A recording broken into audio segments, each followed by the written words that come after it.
Ya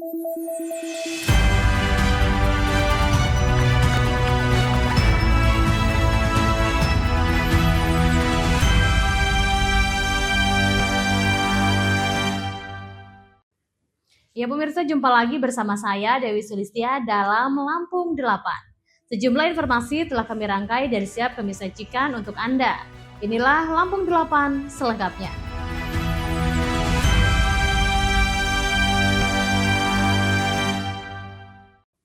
Ya pemirsa, Kapolda Lampung Irjen Pol Helvi Assegaf memimpin serah terima jabatan 4 Kapolres dan beberapa pejabat utama Polda Lampung pada Jumat 9 Januari 2026 di GSG Mapolda Lampung.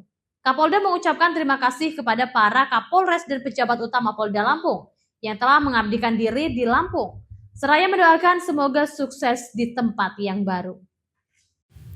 Kabid Humas Polda Lampung Kombes Pol Yuni Iswandari Yuyun mengatakan, adanya pergantian posisi jabatan tersebut merupakan hal yang biasa dalam tubuh Polri. Disampaikan Kapolres yang dilakukan serah terima jabatan, yakni Kapolres Waikandan, Kombes Pol Andanan Mangopang, diangkat jabatan baru sebagai Wadi Reskrimsus Polda Lampung. AKBP Didik Kurnianto dari Kasubdit 5 di Treskrimsus Polda Lampung diangkat sebagai Kapolres Waikandan. Kapolres Lampung Tengah Kombes Pol Ali Syahendra diangkat dalam jabatan baru Wadir Lantas Polda Jawa Barat. AKBP Charles Pandapontan Tampu Bolon dari Kapolres Ngawi Polda Jatim diangkat sebagai Kapolres Lampung Tengah. Kapolres Lampung Barat Kombes Pol Rinaldo Aser diangkat jabatan baru Kabak Dalops Rops Polda Metro Jaya. AKBP Samsu Wirman dari jabatan Kasubagminsis Korsis Sespim Lamdiklat Polri menjadi Kapolres Lampung Barat. Kapolres Pesawaran Kombes Pol Heri Sulistyo diangkat Wadir Lintelkam Polda Jatim. AKBP Alfi Granito dari Kanit 1 Subdit 2 Ditip It Siber Barreskrim Polri diangkat sebagai Kapolres Pesawaran. Yuni mengatakan pejabat utama Polda Lampung yang berganti diantaranya Dirimas Polda Lampung Kombes Vincentius Tridi Hatmiarso dimutasi sebagai analis kebijakan Madya Bidang Binamas Darmakam Polri atau dalam rangka Dikbangit. Kombes Pol AF Indra Napitupulu dari Kabitik Polda Kepulauan Bangka Belitung menjadi Dirimmas Polda Lampung. Kemudian Kabid Tik Polda Lampung, Kombes Syaiful Wahyudi, dimutasi sebagai analis kebijakan Madya Bidang Tekinfo.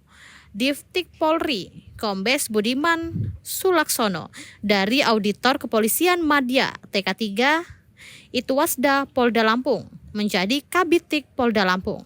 Sementara itu, di Reskrimsus Polda Lampung, Kombes Pol Deri Agung Wijaya diangkat dalam jabatan baru sebagai Kasubdit 1 di Tipitsus Mabes Polri. AKBP Heri Rusyaman dari Wakapolres Samarinda, Polda Kalimantan Timur, diangkat sebagai Direskrimsus Polda Lampung. Lalu Dirlantas Polda Lampung, Kombes Pol Mediana diangkat jabatan baru Dirlantas Polda Sulawesi Utara. Pengganti Kombes Pol Medianta, yakni Kombes Pol Nicholas Dedi Arif Fianto dari Dirsamapta Polda di Yogyakarta. Kabitkum Polda Lampung Kombes Pol Ahmad Basahil diangkat jabatan baru Kabitkum Polda Sumatera Barat. Kombes Pol Ahmad Sukiyanto dari Auditor Kepolisian TK3 Itwasda Polda Lampung diangkat menjadi Kabitkum Polda Lampung. Karo SDM Polda Lampung Kombes Pol Adi Firdian Saputra diangkat Karo SDM Polda Sulsel. Kombes Pol Arifaldi warga negara dari Karo SDM Polda Kepulauan Bangka Belitung diangkat sebagai Karo SDM Polda Lampung. Dirpamofit Polda Lampung Kombes Pol Barian Benteng diangkat jabatan baru Penata Kebijakan Kapolri Madya TK2 Sahli Kapolri. Penggantinya Kombes Pol Joner MH Samosir Dirpamofit Polda Riau. Dari Bandar Lampung, Tim Liputan Garuda TV melaporkan. Ya pemirsa, Wakil Gubernur Lampung Jihan Nurlela memberikan penghargaan kepada Kuartir Daerah Gerakan Pramuka Lampung dan sejumlah pihak atas kepedulian membantu masyarakat terdampak banjir di sejumlah wilayah Sumatera. Penghargaan diserahkan dalam kegiatan apresiasi penggalangan bumbung kemanusiaan di Gedung Geraha Bakti Pramuka, Bandar Lampung pada Jumat 9 Januari 2026.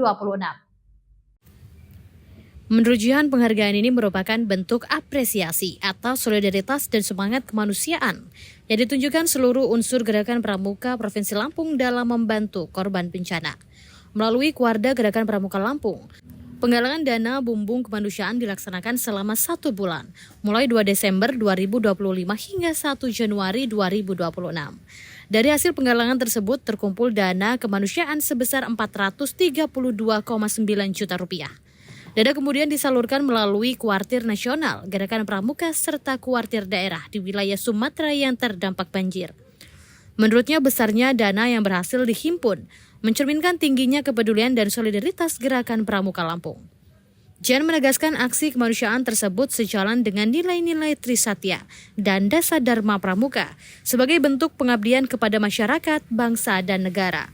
Jihan menjelaskan piagam penghargaan yang diberikan merupakan bentuk penghormatan dan apresiasi tulus dari Kuarda Lampung atas kontribusi kemanusiaan yang diberikan, tanpa melihat besaran materi, melainkan ketulusan dan semangat gotong royong. Wagu berharap sinergi dan kolaborasi dalam gerakan kemanusiaan dapat terus terjaga secara berkelanjutan, serta bantuan yang disalurkan benar-benar memberi manfaat nyata bagi masyarakat terdampak bencana. Dari Bandar Lampung, Tim Liputan Garuda TV melaporkan. Ya, selanjutnya pemirsa, Bupati Lampung Utara, Hamartoni Ahadis, tampil memukau saat mempresentasikan kebudayaan adat budaya lokal Cangget Baha yang digelar di Gedung PWI Pusat Jakarta pada Jumat 9 Januari 2026. Presentasi yang berlangsung selama 1 jam tersebut merupakan bagian dari rangkaian penilaian kebudayaan dalam rangka memperingati Hari Pers Nasional 2026. Dalam kesempatan ini, Bupati mempresentasikan langsung di hadapan Dewan Juri, di antaranya budayawan ternama Sujiwo Tejo dan akademisi dari Institut Kesenian Jakarta, Nungki Kusmatuti. Dalam paparannya, Bupati Lampung Utara menjelaskan bahwa Cangget Baha bukan sekadar tarian biasa, melainkan sebuah kegiatan identitas masyarakat Lampung. Budaya ini merupakan tarian adat yang biasanya digelar pada malam bulan purnama setelah panen raya. Cangget Baha merupakan cerminan karakter dan jati diri masyarakat Lampung Pepadun, termasuk masyarakat Kabupaten Lampung Utara, yang hingga kini masih berkembang dan terus dilestarikan melalui upaya perlindungan, pengembangan dan pemanfaatan oleh pemerintah daerah. Cangget Baha ini adalah tradisi masyarakat Lampung Utara sebagai ajang silaturahmi dan perkenalan Muli Mahanai yang kerap menjadi sarana mencari jodoh. Seiring perkembangan zaman, Cangget Baha hingga saat ini masih dilaksanakan dan beradaptasi tanpa meninggalkan nilai tradisi. Cangget Baha belakangan ini digelar saat merayakan Hari Raya Idul Fitri sebagai ajang silaturahmi Muli Mahanai khususnya perantau, guna mempererat ikatan sosial masyarakat. Di penghujung pemameran, Hamartoni berkomitmen dalam memajukan dan melestarikan kebudayaan lokal. Pemerintah Kabupaten Lampung Utara memberikan apresiasi dan dukungan kepada Dewan Kesenian Lampung Utara, Organisasi Persatuan Wartawan Indonesia, dan stakeholder terkait berbagai mitra strategis dalam pemajuan kebudayaan melalui fasilitas kegiatan seni, penguatan komunitas budaya, serta melibatkan generasi muda menjaga keberlanjutan tradisi daerah. Suasana di Gedung PWI Pusat sempat menghangat saat sesi tanya jawab. Sujiwo Tejo yang dikenal kritis dalam isu pelestarian budaya, memberikan perhatian khusus terhadap adat budaya lokal Lampung dan relevansi tradisi di era modern. Begitu pula dengan juri dari dosen IKJ yang menyoroti aspek artistik dan nilai edukasi yang bisa diwariskan kepada generasi penerus. Dalam diskusi budayawan tersebut, Sujiwo Tejo mengajak Bupati Lampung Utara untuk terus menjaga dan melestarikan bahasa Lampung agar dapat digunakan dalam sehari-hari di masyarakat Lampung. Dari Jakarta, Tim Liputan Garuda TV melaporkan. Ya pemirsa, markas Korem 043 Garuda Hitam sudah pindah ke Metro. Alamat Korem 043 Garuda Hitam yang baru berada di Jalan Veteran, Kelurahan Hadi Mulyo Barat, Kecamatan Metro Pusat, Kota Metro. Kompleks tersebut sebelumnya merupakan markas Kodim 0411 Metro. Markas Korem 043 Garuda Hitam sudah pindah ke Metro. Alamat Korem 043 Garuda Hitam yang baru berada di Jalan Veteran, Kelurahan Hadi Mulyo Barat, Kecamatan Metro Pusat, Kota Metro. Kompleks tersebut sebelumnya merupakan markas Kodim 0411 Metro. Makorem 043 Garuda Hitam berlokasi di Bandar Lampung, berasal di Jalan Teguh Umar. Saat ini lokasi tersebut digunakan sebagai markas Kodam 21 Radin Inten, Denrim 043 Garuda Hitam. Brigjen TNI Haryantana mengatakan pihaknya telah berkantor di Metro sejak akhir tahun 2025. Dirinya menjelaskan pemindahan Makorem 043 dari Bandar Lampung ke Metro merupakan putusan yang sudah mempertimbangkan strategi kewilayahan. Konsekuensinya markas Kodim 0411 Metro ikut bergeser ke Lampung Tengah. Menurut Haryantana, kepindahan Kodim Metro ke Lampung Tengah berfungsi sebagai pemerataan teritorial wilayah. PJS Kapenrem 043 Gatam Letu Deni Gumai menambahkan jajaran pimpinan dan personel Korem 043 Gatam telah berdinas di Metro sejak akhir 2025 lalu. Sementara itu separuh personel Korem berdinas ke Kodam. Dari Bandar Lampung, Tim Liputan Garuda TV melaporkan.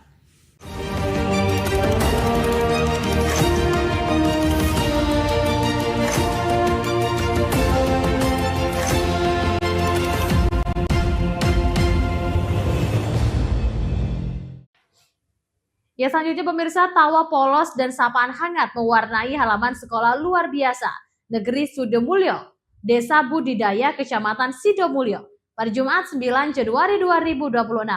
Mengajak 3 putrinya, orang nomor 1 di Kabupaten Lampung Selatan ini, menyapa langsung siswa dan siswi berkebutuhan khusus di sekolah tersebut. Bersama 3 putrinya, yakni Kalela Aisyah Pratama, Kaisara Alisyah Pratama, dan Kalwa Amena Pratama. Bupati Lampung Selatan Radityo Egi Saputra mengunjungi sekolah luar biasa yang berada di Desa Budidaya, Kecamatan Sidomulyo, Kabupaten Lampung Selatan.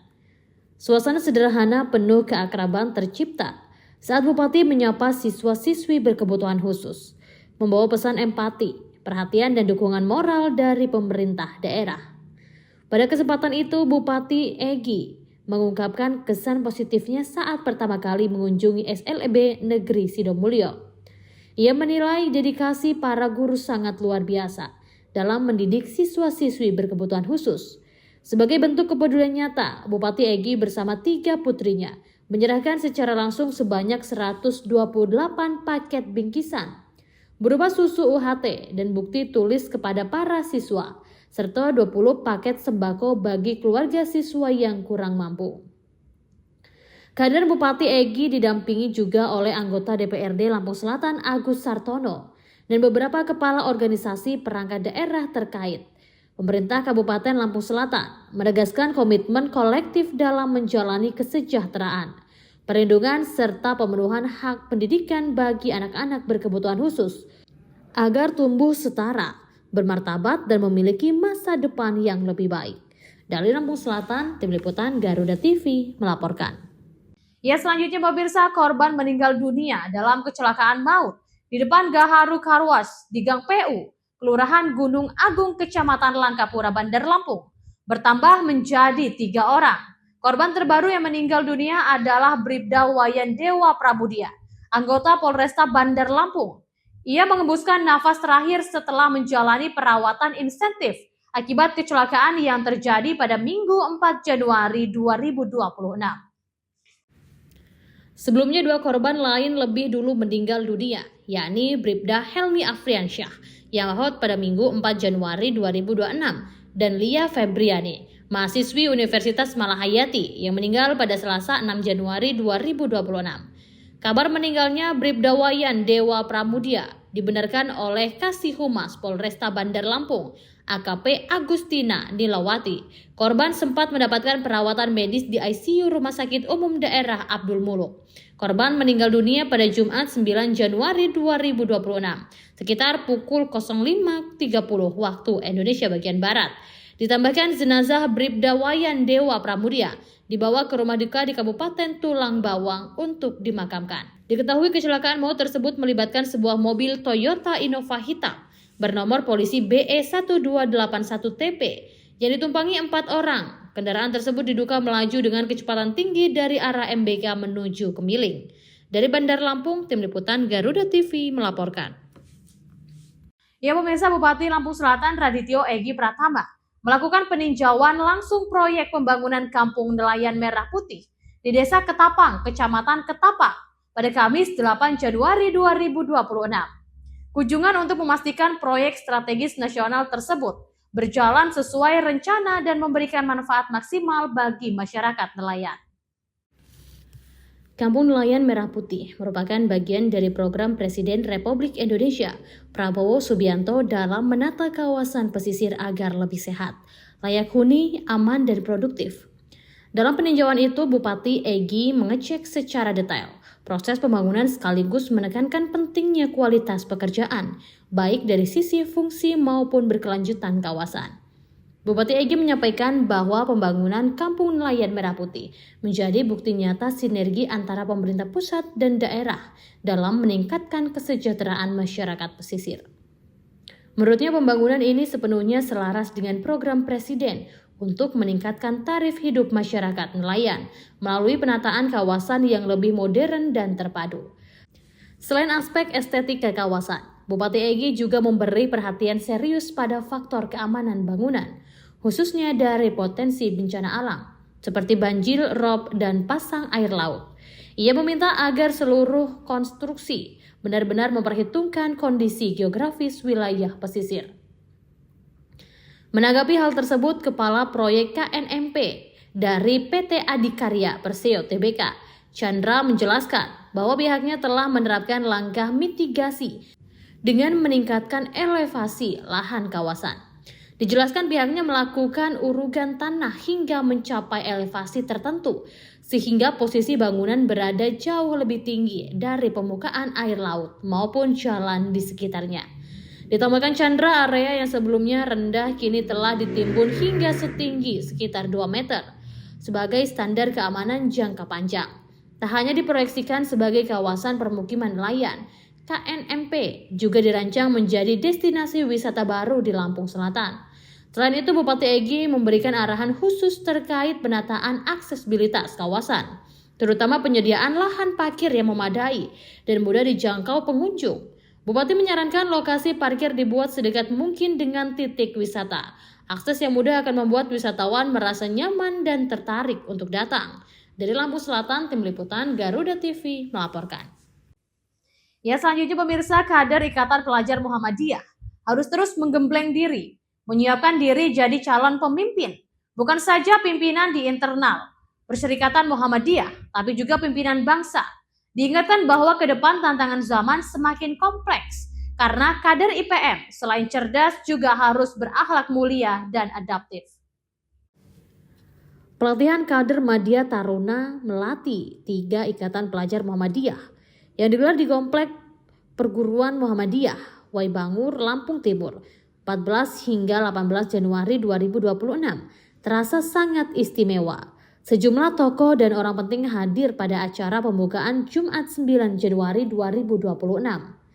Di antaranya Bupati Lampung Timur Ella Siti Nuryamah, Deputi 6 Kementerian Koordinator PMK yang juga bendahara pimpinan wilayah Muhammadiyah Provinsi Lampung, Profesor Dr. Warsito, Staf khusus Menteri Perdagangan yang juga Ketua PP IPM tahun 2010-2012, Slamet Nur Ahmad Effendi, Staf khusus Menteri Desa PDT yang juga Ketua PP IPM tahun 2014-2016, Muhammad Khairul Huda, dan Ketua Ombudsman Perwakilan Provinsi Lampung yang juga mantan Ketua Pimpinan Wilayah IPM Provinsi Lampung, Nur Rahman Yusuf. Juga hadir Sekretaris Pimpinan Wilayah Muhammadiyah Lampung, Ma'ruf Abidin, sejumlah Rektor Perguruan Tinggi Muhammadiyah, Pimpinan Aisyah Wilayah, Ketua-Ketua Ortam Wilayah, sejumlah anggota DPRD dari berbagai kabupaten kader Muhammadiyah, dan jajaran pengurus daerah Muhammadiyah Lampung Timur. Dalam sambutannya, Bupati Lampung Timur Ella Siti Nuryamah menyampaikan atas nama pemerintah Lampung Timur. Dirinya menyampaikan terima kasih atas kiprah dan sumbangsih warga Muhammadiyah dalam membangun Lampung Timur. Disebutkan Bupati, Perserikatan Muhammadiyah dikenal maju dalam pengelolaan amal usaha pendidikan dan kesehatan, yang semuanya bermuara yakni kemajuan dan kesejahteraan masyarakat. Atas nama pimpinan wilayah Muhammadiyah, Profesor Warsito berpesan kepada peserta pelatihan kader Madya Taruna Melati 3 agar memanfaatkan waktu sepekan di Lampung Timur dalam giat TM3 sebaik-baiknya. Menurutnya posisi kader IPM peserta pelatihan kader Muhammadiyah Taruna Melati 3 di Lampung Timur tersebut sangat strategis. Mereka lah yang akan meneruskan estafet kepemimpinan ke depan, naik di internal Muhammadiyah maupun berdiaspora menjadi penggerak pembangunan bangsa di luar Perserikatan Muhammadiyah. Staf khusus Menteri Perdagangan yang juga Ketua Pimpinan Pusat Ikatan Pelajar Muhammadiyah tahun 2010-2012, Selamat Nur Ahmad Effendi, saat menjadi keynote speech mengajak peserta pelatihan kader Madya Taruna Melati 3 menggembleng diri secara maksimal. Diingatkannya ke depan tantangan zaman sangat kompleks dan menuntut orang bukan saja cerdas dan berakhlak mulia, tapi juga adaptif. Selamat juga mengajak kader Muhammadiyah, khususnya kader-kader IPM, memandang penting membekal diri, memperluas pengetahuan khususnya di bidang usaha dan keuangan, membekali diri dengan berbagai literasi keuangan. Ketua Pimpinan Wilayah IPM Lampung, Firdaus Armansyah, menyampaikan terima kasih kepada semua pihak, sehingga pembukaan pelatihan kader Madya Taruna Melati 3 berjalan sukses. Dari Lampung Timur, Tim Liputan Garuda TV melaporkan. Ya pemirsa, intensitas hujan yang terjadi hanya 1,5 jam pada Kamis kemarin membuat beberapa daerah di kota Bandar Lampung tergenang. Beberapa daerah yang terdampak paling parah yakni Kecamatan Sukabumi dan Sukarame.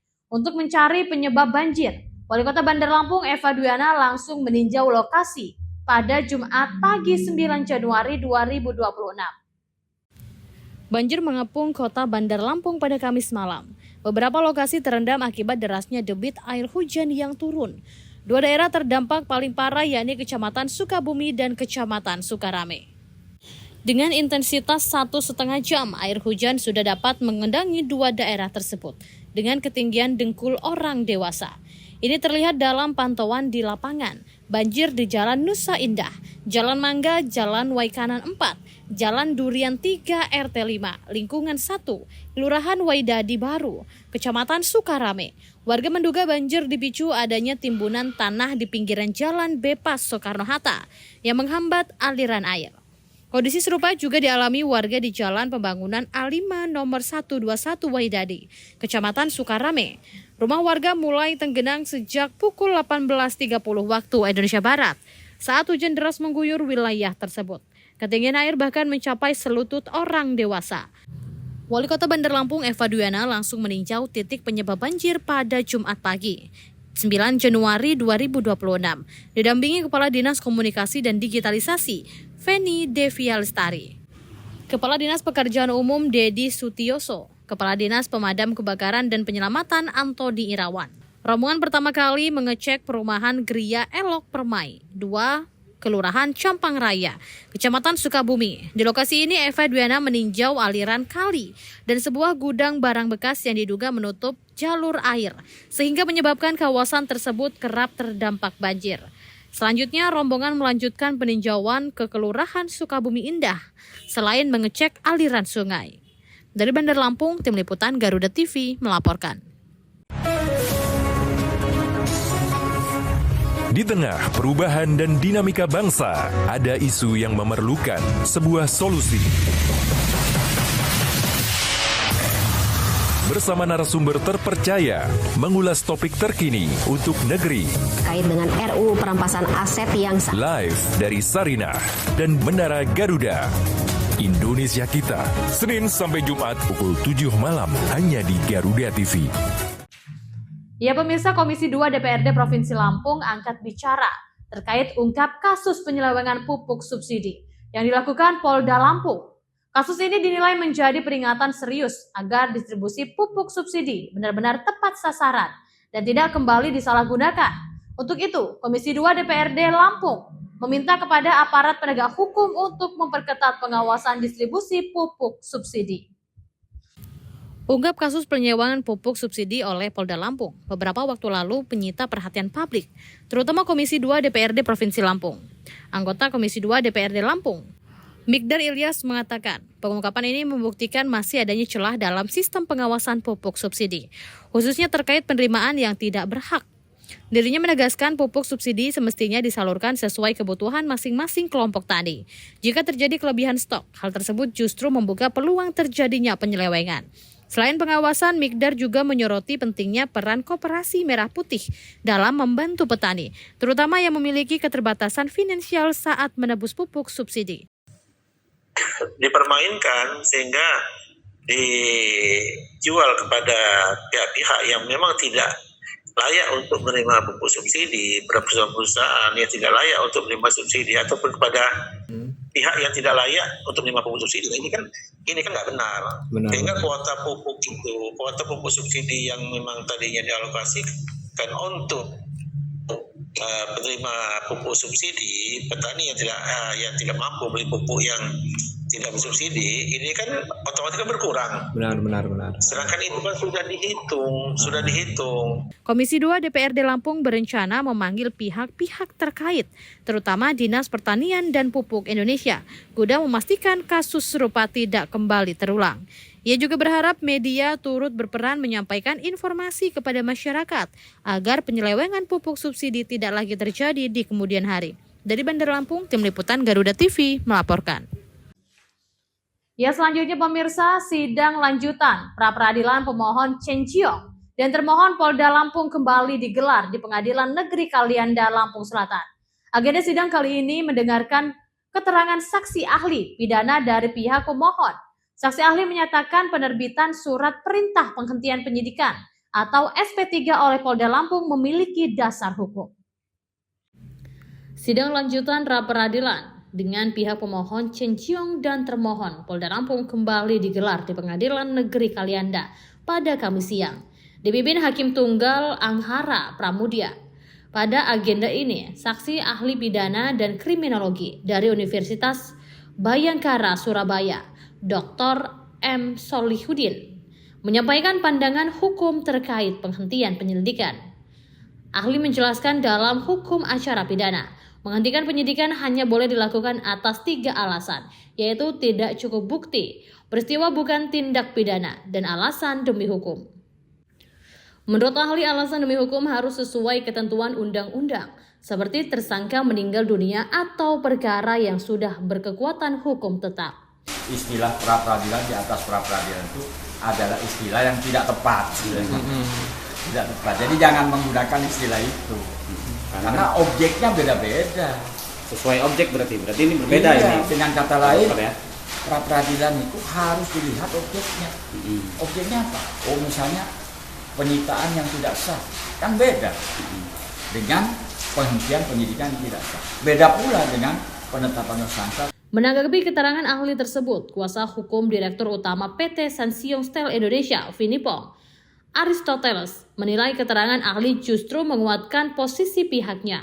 Aristoteles menjelaskan sebelumnya telah ada putusan pra-peradilan nomor 1 dan nomor 4 tahun 2025 yang menyatakan pelapor tidak memiliki legal standing dan termohon tidak berwenang karena locus delicti. Saksikan bersama-sama ahli yang dihadirkan oleh pemohon, yaitu ahli pidana Bapak M. Solihuddin, di mana keterangannya itu justru menguatkan dan mempertegas bahwa putusan pra-peradilan itu harus dilaksanakan, baik jelek maupun bagus, dan terhadap putusan pra-peradilan itu bersifat final dan binding, yang mana pengertiannya tidak ada lagi upaya hukum terhadap itu.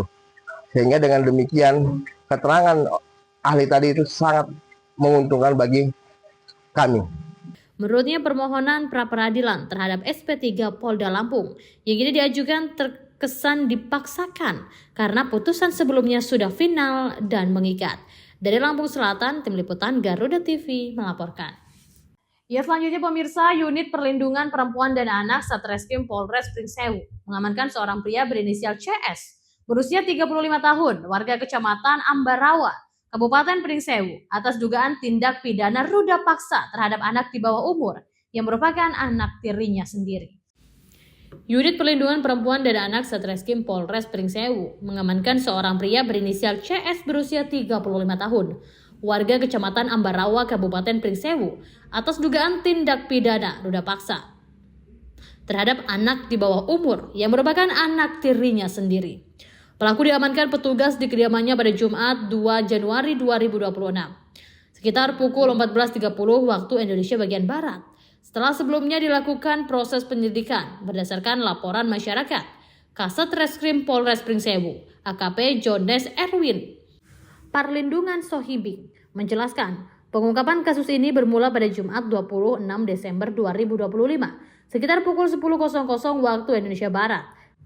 Saat korban berinisial NSB mengeluhkan rasa sakit pada bagian vitalnya. Menindaklanjuti laporan tersebut, Satreskrim Polres Pringsewu segera melakukan penyelidikan. Setelah alat bukti dinyatakan cukup, petugas kemudian melakukan penangkapan terhadap terduga pelaku. Dalam proses pemeriksaan, tersangka CS mengaku telah melakukan perbuatan asusila terhadap anak korban secara berulang. Sejak korban duduk di bangku kelas 5 SD, hingga saat ini korban telah duduk di kelas 2 SMA. Tersangka juga mengaku terakhir kali melakukan perbuatan tersebut pada dini hari dan siang hari sebelum diamankan oleh petugas. Dari Pringsewu, Tim Liputan Garuda TV melaporkan. Ya, demikian pemirsa informasi tadi sekaligus mengakhiri perjumpaan kita pada hari ini. Tetap saksikan Lampung 8 dimanapun Anda berada. Saya Dewi Sulistia beserta kru dan jajaran yang bertugas pamit undur diri dan sampai jumpa.